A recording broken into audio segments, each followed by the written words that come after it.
Assalamualaikum warahmatullahi wabarakatuh. Perkenalkan, nama saya Nayantira Syarif dan rekan saya Dela, Sofia, Sofi, dan Zara.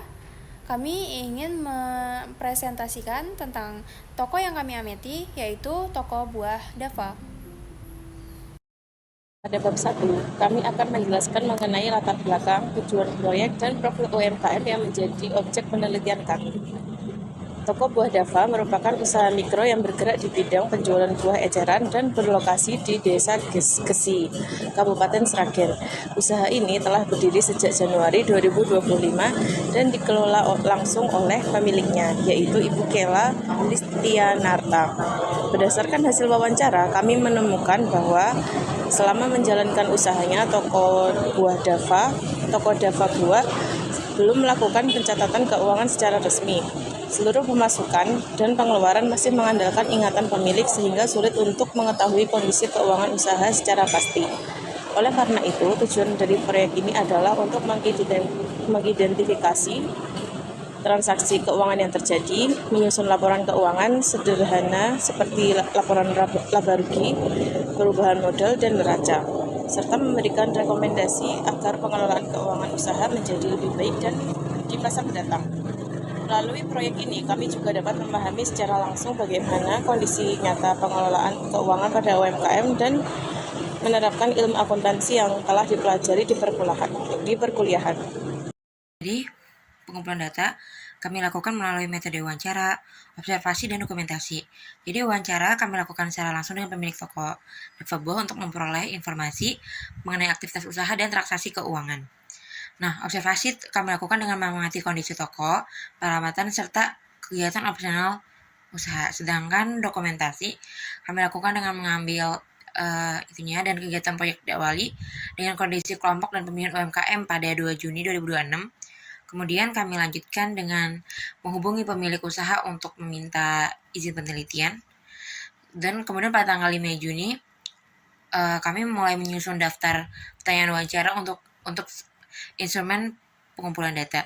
Selanjutnya pada tanggal 7 Juni kami lakukan wawancara, observasi, dokumentasi, verifikasi data, serta penyusunan transaksi. Kemudian setelah data terkumpul dan diverifikasi, penyusunan kami lakukan di kampus sebagai tahap akhir pengolahan data. Teman-teman, dari hasil rekonstruksi transaksi toko Dava Buah pada bulan Mei 2026, toko ini mencatat total penjualan 9 juta. Setelah dikurangi HPP sebesar 5,5 juta, laba kotornya 3,5 juta, kemudian dikurangi beban operasional yang terdiri dari transportasi, yaitu bensin, totalnya 400.000, listrik dan air 300.000, serta penyusutan 100.000. Total beban operasional 800.000. Hasilnya, laba bersih toko ini di bulan Mei adalah 2,7 juta. Laba bersih ini membuat modal awal pemilik yang semula 15 juta naik menjadi 17,2 juta setelah dikurangi prive atau uang pribadi yang diambil pemilik sebesar 500.000. Di neraca, total asetnya juga 17,2 juta, terdiri dari kas 11,65 juta, persediaan 500.000, perlengkapan 150.000, serta freezer dan rak setelah dikurangi penyusutan senilai 4,9 juta. Dan yang menarik, toko ini tidak mempunyai utang sama sekali.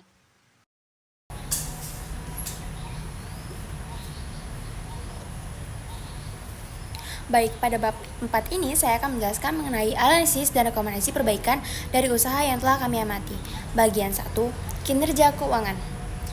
Di sini, pertama kita lihat dari sisi kinerja keuangan. Yang pertama, margin laba bersih mencapai 30%, yang artinya kondisi usaha ini tergolong sehat dan mampu menghasilkan keuntungan yang cukup.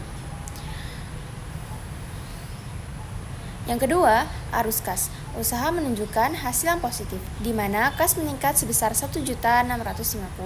Ini menandakan bahwa pemasukan lebih besar dibandingkan dari pengeluaran. Dan yang ketiga, piutang berhasil terlunas tepat waktu, yang berarti pengelolaan penagihan karena pelanggan sudah berjalan dengan baik. Bagian yang kedua, itu ada permasalahan utama.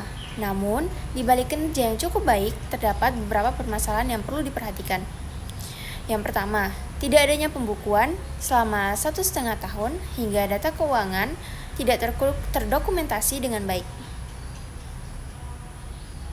Yang kedua, keuangan usaha dan keuangan pribadi masih tercampur hingga sulit untuk mengetahui kondisi keuangan secara akurat.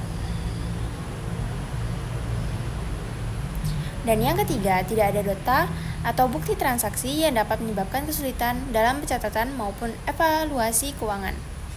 Bagian 3, rekomendasi perbaikan. Di sini, oleh karena ini, kami memberikan beberapa rekomendasi perbaikan. Yang pertama, itu adalah memisahkan rekening pribadi dan rekening usaha, agar arus keuangan lebih jelas dan terkontrol. Yang kedua, mulai mencatat transaksi harian menggunakan aplikasi gratis seperti buku kas atau buku warung agar lebih praktis. Yang ketiga, menyimpan semua nota dan bukti pembayaran sebagai dasar pencatatan yang valid. Dan yang terakhir, melakukan evaluasi keuangan secara rutin setiap akhir bulan untuk memantau perkembangan usaha. Sekian. Jadi di sini saya akan menjelaskan mengenai kesimpulan dari toko Dava Buah yang telah kami analisa. Jadi secara kesimpulan, toko Dava Buah ini memiliki potensi bisnis yang sangat positif karena pada Mei 2026 kemarin, toko Dava Buah memiliki laba bersih sejumlah 2,7 juta. Namun keberlanjutan usaha ini terancam karena adanya masalah klasik pada UMKM, yaitu tidak adanya pembukuan dan juga pencampuran uang pribadi dan uang usaha. Mitigasi digital seperti penggunaan pencatatan keuangan dan juga pemisahan rekening sangat mutlak dibutuhkan. Dengan ini diharapkan proyek ini berjalan dengan baik dan toko Dava Buah menjadi lebih baik dan juga dalam sistem pengelolaan keuangan lebih accountable. Terima kasih. Wassalamualaikum warahmatullahi wabarakatuh.